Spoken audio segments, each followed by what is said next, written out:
Good evening from Vietnam, Rush. Thanks a lot for spending your morning joining our inside sharing and share your stories to our global audience. And on behalf of the listeners around the world, we want to say thank you to you. Well, thank you, Ha, for having me on today. I'm blessed and honored to be here. You haven't been to my country, and now you have a new friend in Vietnam.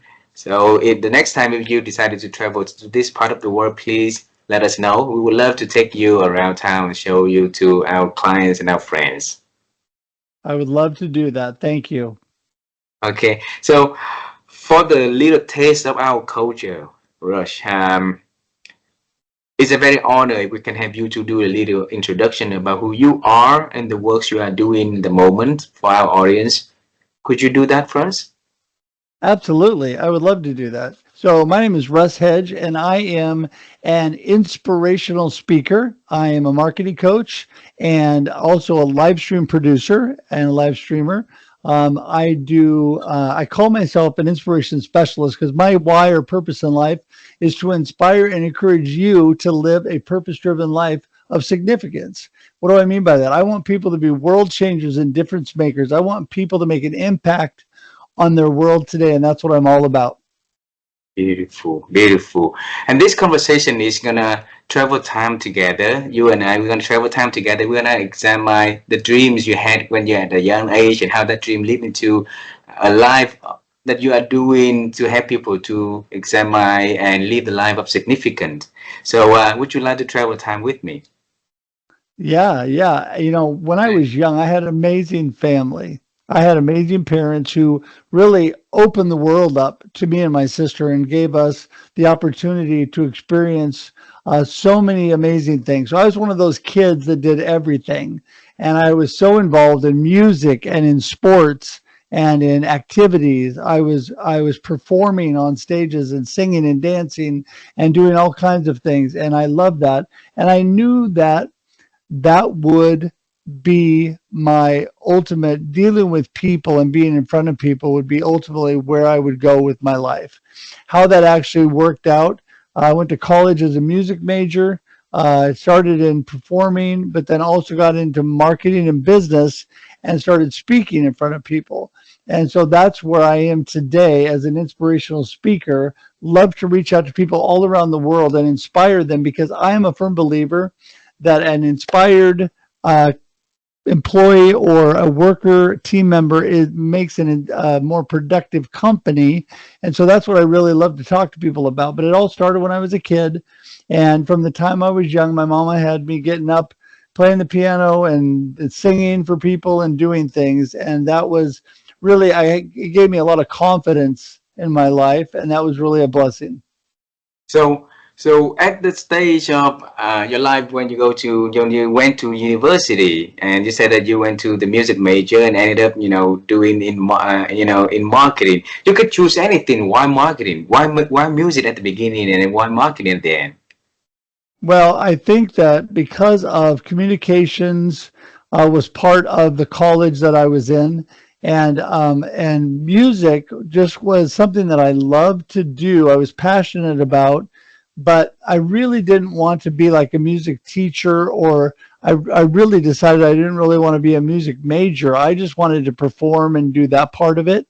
And so I just loved people. And so that's how I moved into communications that got me into marketing and sales. I was always a good salesman, even as a kid, even selling Cub Scout and Boy Scout candy when I was little. I was just always a good salesman. My dad was a great salesman. And so that's kind of what led me that direction. It was all kind of a seamless path. And then you stayed there in that profession for 30 years.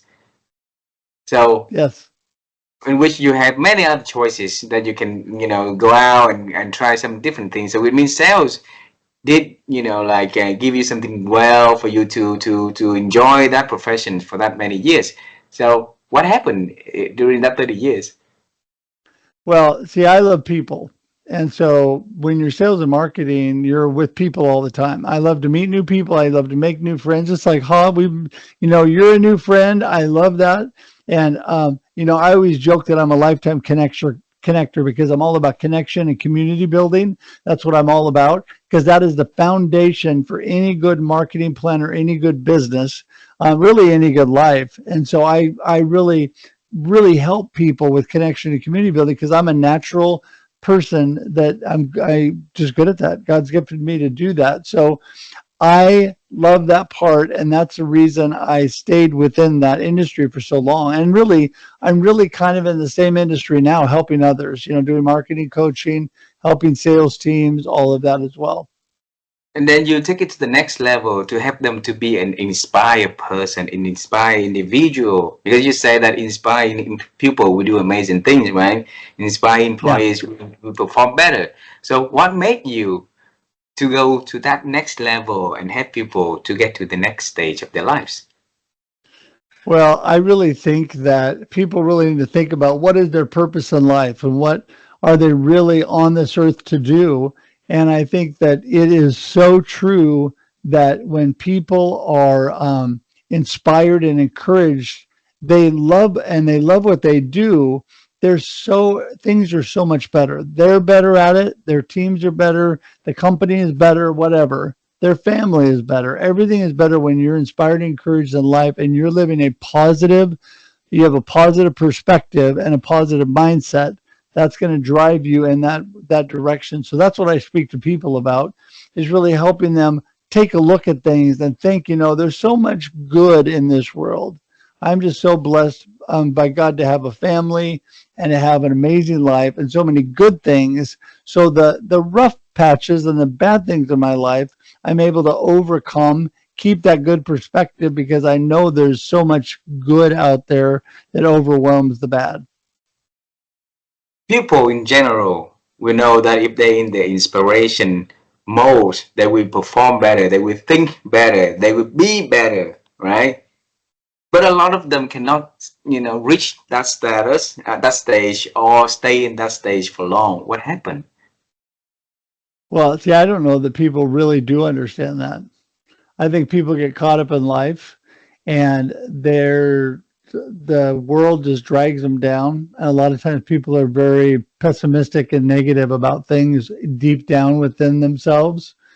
And I think that people want to be happy, yes, but I think they don't realize that keeping that positive, really is about, it starts with a positive mindset and a positive perspective. That perspective is so important because it helps you overcome when bad things happen, because bad things do happen, right? It's life, it's this world. Bad things are going to happen. How do we overcome those and stay inspired in spite of that? And that's something I was blessed and able to help people with during my cancer journey, Yes. showing that positive perspective in spite of that. Our audience would love to hear that because it's real stories that you beat cancers and became a cancer survivor. You tell us the journey and how you overcoming that and continue having the strength to inspire people during that challenging time. Yeah, I really think that that God enabled me to touch lives and touch people because of what I went through. Because when we have rough times, we're able to overcome that and help other people because they look at us and they can relate to the challenges and problems we're having because maybe they're having the same problem or a similar problem, but whatever, it helps you relate to people. So back in 2022, I found a wart on the bottom of my foot we found out was malignant melanoma. It grew to the size of a quarter and was black on the bottom of my foot. It traveled up in my leg to my groin, and I had a tumor in my groin as well. They did surgery to remove those things, and then I went through cancer treatment.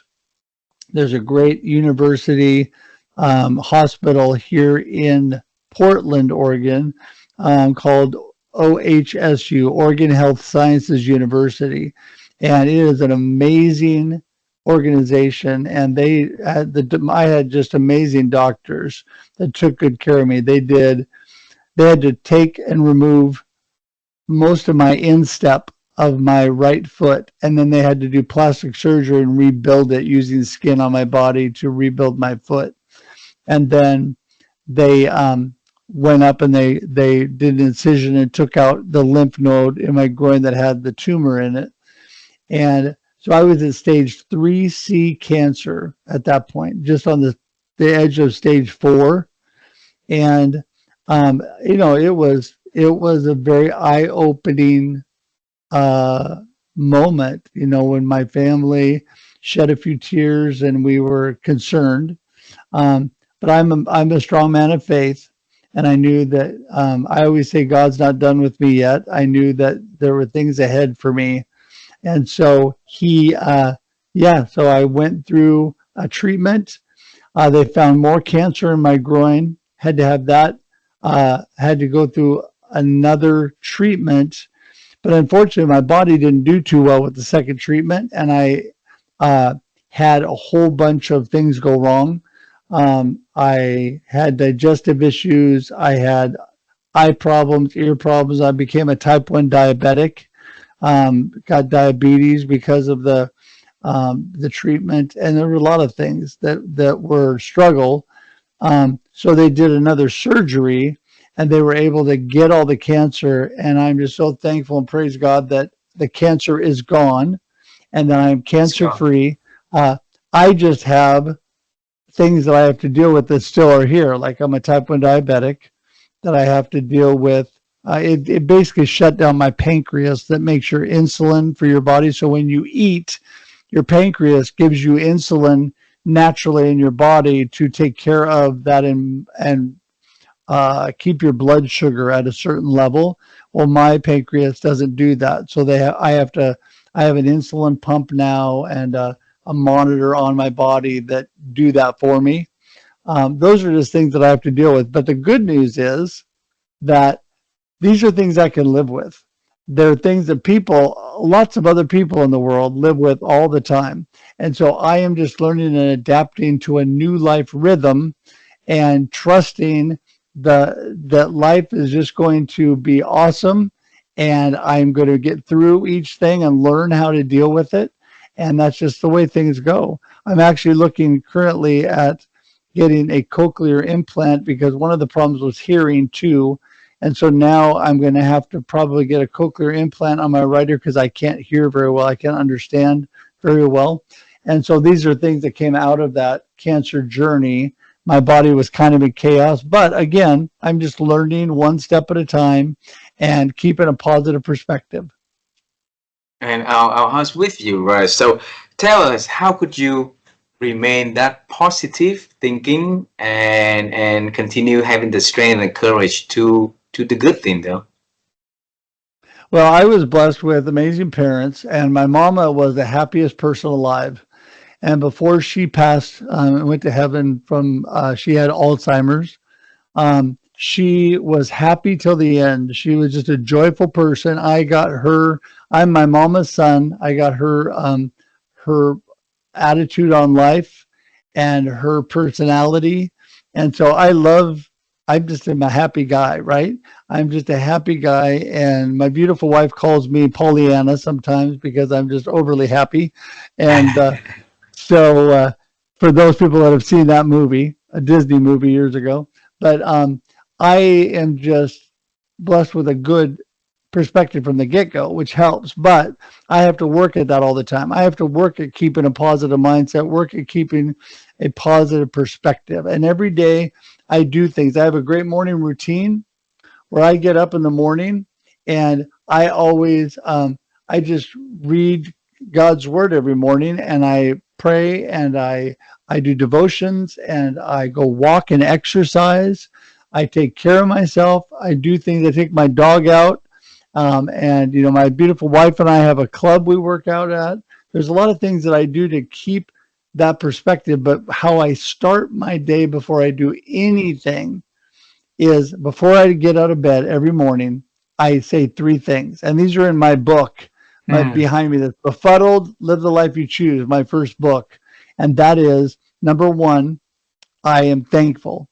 I am thankful and grateful for God, for my beautiful wife, my family, for everything good in my life. Number two, I say, I've got this. I give myself like a little pep talk. I've got this, I've got the talents and abilities to move forward, and I can do what I need to do today. And number three, I say today's going to be awesome. And I just choose awesome. Boy, I'm looking forward to a great day. And, then when I get out in the world and something horrible happens and smacks me, because bad things do happen, I've started with a good mindset and a good outlook on life and on my day. So things don't look so bad. Things don't look quite as bad when you're thinking positive from the get-go. So that's how I start every day. And you said that you work on it every day. We Yep, mean every literally day. that you work on it every day. And It takes work. I mean, you do not stay that way without intentionally practicing. I was talking about this in a video that I made, and I have an online newsletter on LinkedIn, and it's called Practicing Joy. That is what I practice, being joyful, practice, being the way that I want to be. You've got to intentionally do it. a lot of people having a very good life, but they don't have joy in living. So, how can we help them to through your practicing joy newsletter and pick up from those practices to see life differently, though? Yeah, I think, well, number one, you got to make that decision. The subtitle of my book is Live the Life You Choose. Mm. And my book coming out, my follow up to that, I did 4 books after that book that are anthologies and collaborative books. Now I'm doing another solo book, a follow up to that, called Life Happens and Then You Choose, because life is happening to us every day. And then we're making choices. And they say you make up to 3,500 choices a day. And in those choices, it's determining your life. And you need to be intentional and thoughtful about what you're hopeful for and what you're choosing, right, in your life. And I just thank God every day for life and for the opportunity to make those choices, right? I mean, I could have died from cancer, but I did not. I'm living life and I'm loving it, and I'm choosing things that move me in that positive direction. I'm choosing to think positively. I'm choosing to act positively. I'm choosing to do things that I practice that every day. Beautiful. I'm going to talk about the new book later, but let's start with the existing one, the Be Fruit. Okay. So tell us, since when you decided to write a book? Is a very challenging one. Yeah, it was interesting. Back in 2019, I met with a good friend and my co-host of the Experience Live with Russ and Scott. That's on LinkedIn, Facebook, and YouTube, by the way, everybody. And it's weekly. And I, he and I were having coffee, and he said, I was sales and marketing manager at the time for a big corporation. He said, you should look at doing a side hustle, do some marketing coaching, do some speaking. You're already doing that for your business. Why not do it for yourself as well? And then he said, what about writing a book? And have you thought about podcasting and all this stuff, And I'm like, whoa, whoa, whoa, hang on. And so when the first of the year came, 2020, suddenly something happened in 2020. What was that? I think it was the pandemic, and we got shut down worldwide from COVID. And I really felt God moving me that direction to my own business. And now suddenly my beautiful wife says to me, you know what? Everything is shut down. The world has stopped, and you have all this time and space to create your business and do what you want to do and write your book. And so what I did, it took 5 months. I wrote and I published my first book. And it was really nice to not have as many distractions. It gave me lots of time to write and lots of times to do the other things, creating my business. So it really helped me get off to a good start.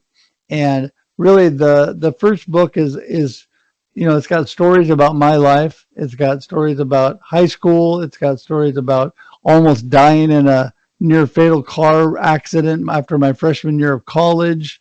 It's got stories about how I interact with people and of course, my perspective. I'm all about not only connection to community building, but living your passion and your purpose in life. So it's all about living a purpose-driven life. And yeah, I was really blessed just to have that time. So that is how the book all came about. Wow, wow. So it took you 5 months to write that book, and you say live the life you choose, right? The big word in here is the life you choose. Choose. We have so many Yeah. choices these days, and you said that 3,500 choices every day that we are facing up with, and and when we have so many choices, it's very confusing.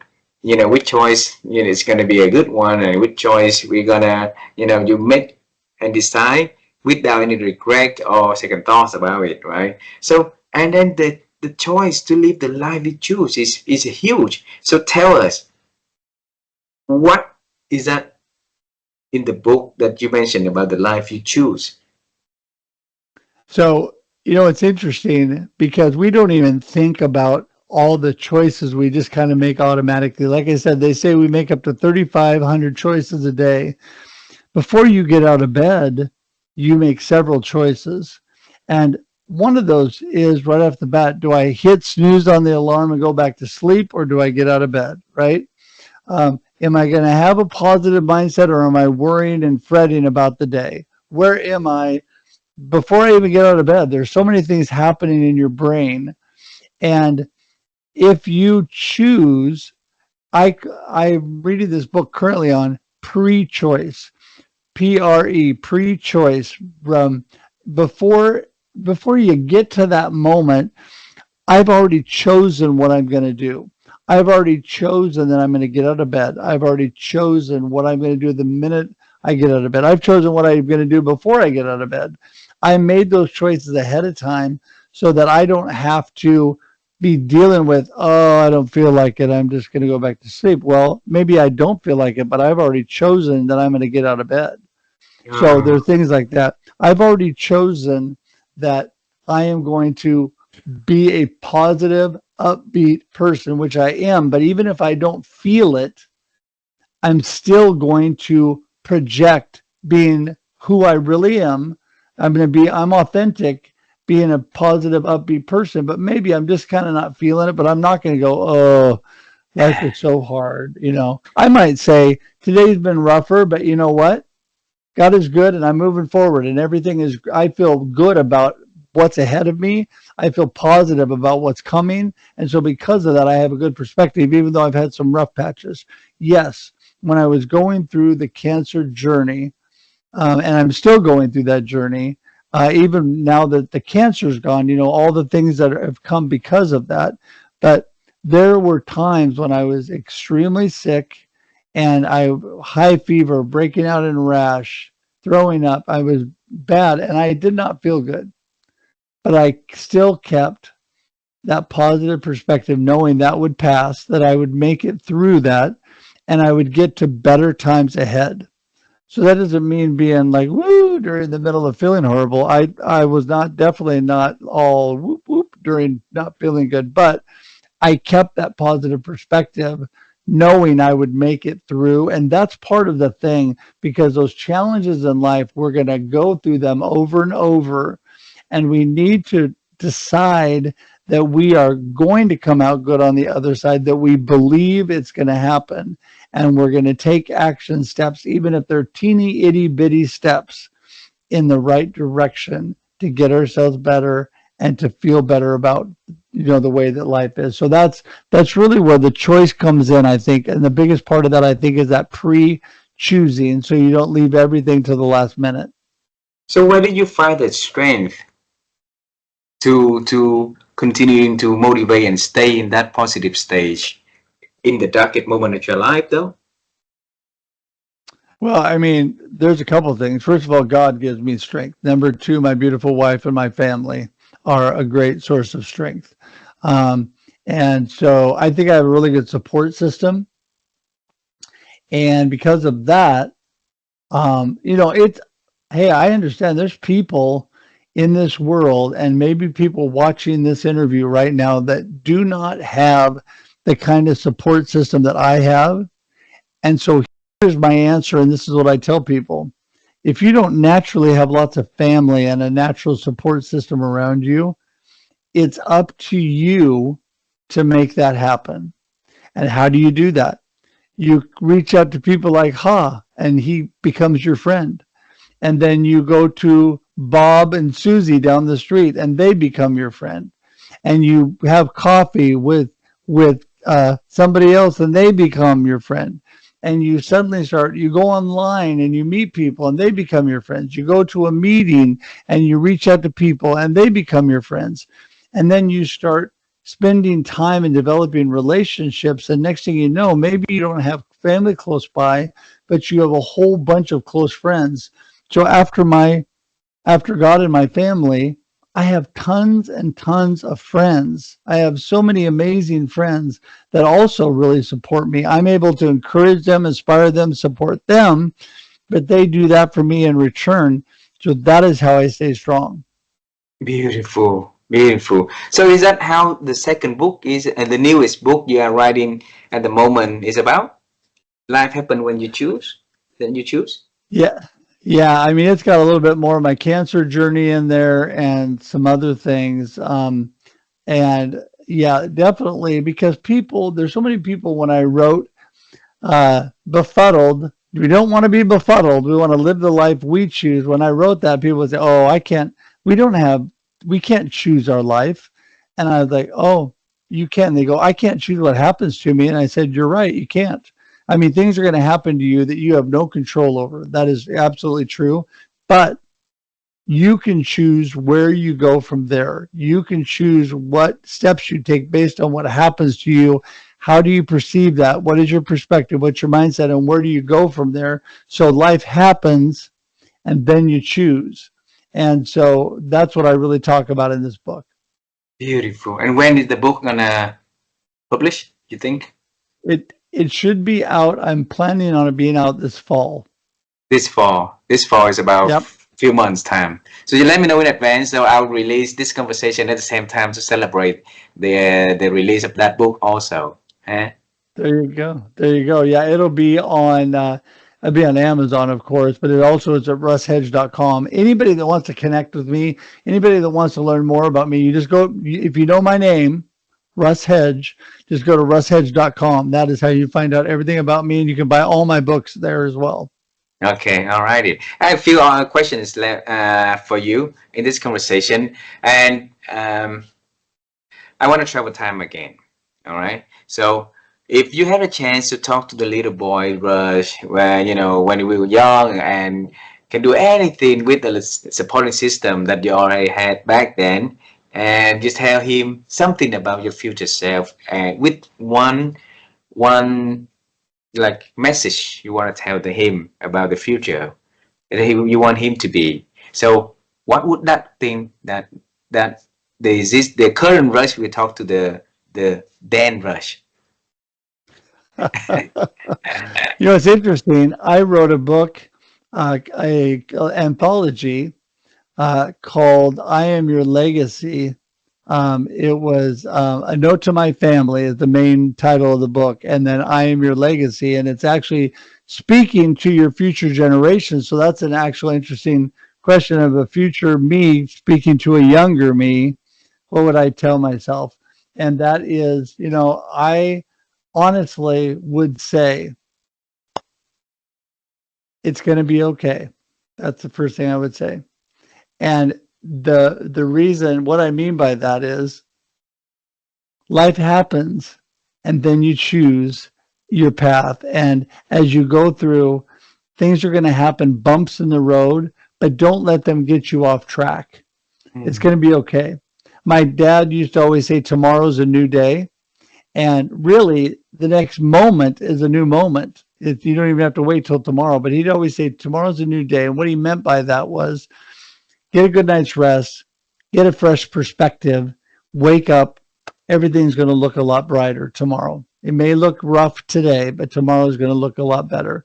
And I wanted my message to me or any younger person would be that things are going to be brighter on the other side. You may have to go through challenges, you may have to go through struggles in life, but things are going to be brighter on the other side. And that's just, you just need to keep moving. You need to keep moving, even if it's one little step at a time, and not let yourself be stopped. Because I'm telling you, stopping and then an isolation, so many people isolate themselves when they have problems. Do not isolate. Do not stop moving. Keep moving forward, making small progress, and things will be better. Beautiful.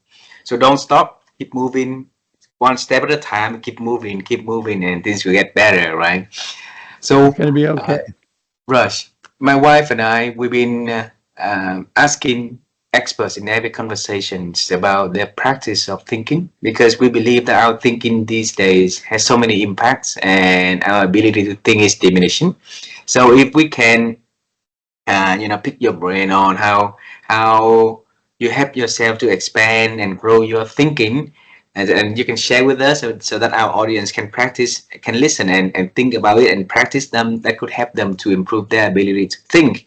Help us to share that, please. Yeah. Well, first of all, be intentional. I talked about that before.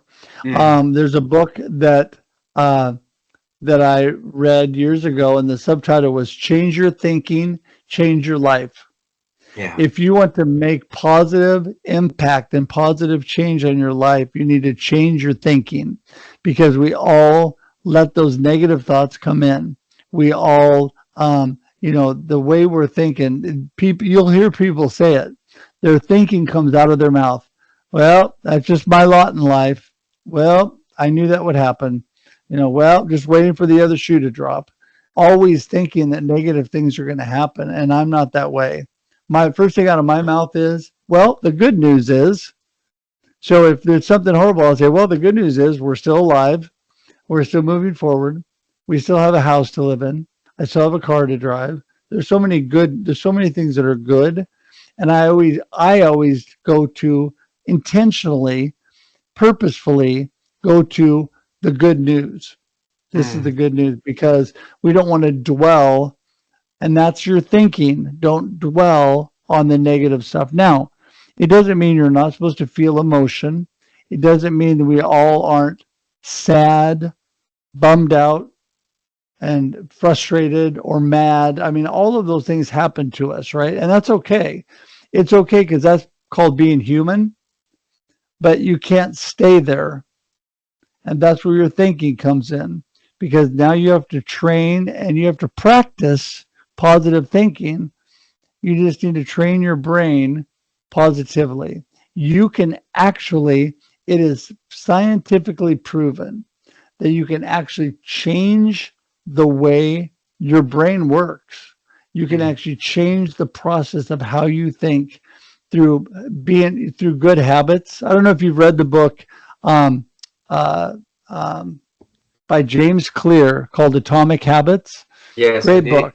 Yeah. Awesome book. So you're making those positive habits to help you in that direction, and part of that is habits of the way you think, and that's going to impact your life, because the way you think, that's the way you're going to act.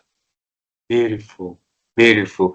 So is that when you say that you are helping people to be inspiring so that they can have a life of significance, all right? Right? So I want to understand what a life of significance. What does it mean in your definition? Sure. Yeah. Well, so many people want to be successful, Mm, and I want to be significant. Now, I think success is good. I think success means that things you're doing are working out well. But the way to be successful is to do significant things. And mm, part of that is caring, giving, and sharing with others. Part of that is taking care of other people, being significant in the lives of others. And again, I'm all about connection and community building, because connection and community building is the core of life. I always say it's the foundation for any good marketing plan and the foundation for any good business, but it's also the foundation for the core of your life, because you need people.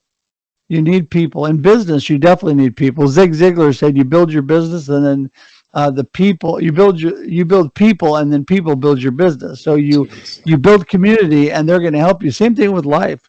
You build community and people and then they help you do life. We are better together.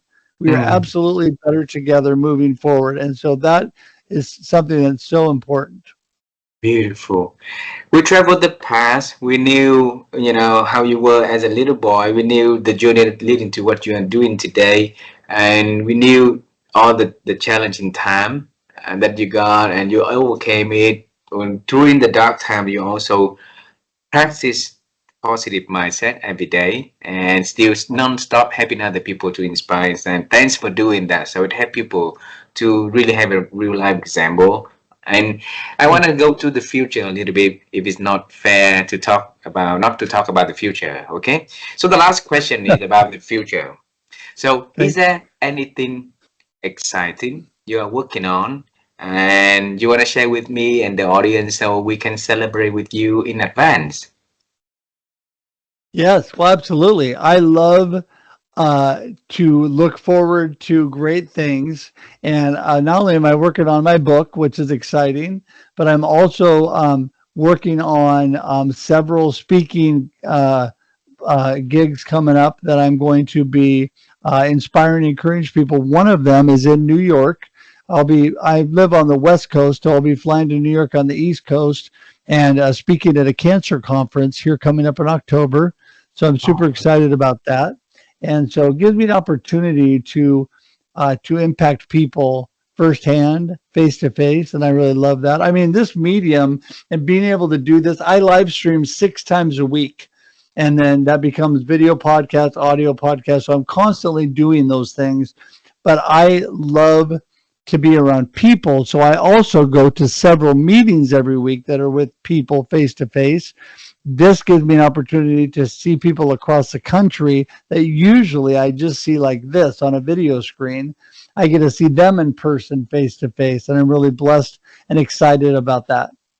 Beautiful, beautiful. And a lot of people, we need to have that source of motivation and inspiration for them to, if they hit the bump on the road, they still keep on going, because there's always bright side at the end of the, on the other side, right? So, Yep. so Light at the Russ, end of the tunnel. You got that for sure. yeah. So it's been an honor to connect with you, to know you, and I look forward to seeing you in person. My family lives in Seattle, so not far from you. So every time if we travel back to visit my daughters for at her university, I hope that I can swing back to Oregon and have a coffee with you and your beautiful wife. That would be lovely. Okay? That would be great. When you're coming in, you just let me know ahead of time. I appreciate that. And let definitely stay in touch Yeah. because I'm a lifetime connector. So now you're stuck with me as your friend anyway. So Have a wonderful day, my friend, and enjoy the speaking event in New York, beautiful city. I look forward to also seeing you and your family in Vietnam if you travel here this time. Okay, so let me know in thanks, advance. Hops. Appreciate it. Bye bye, my friend. Have a good day. Bye.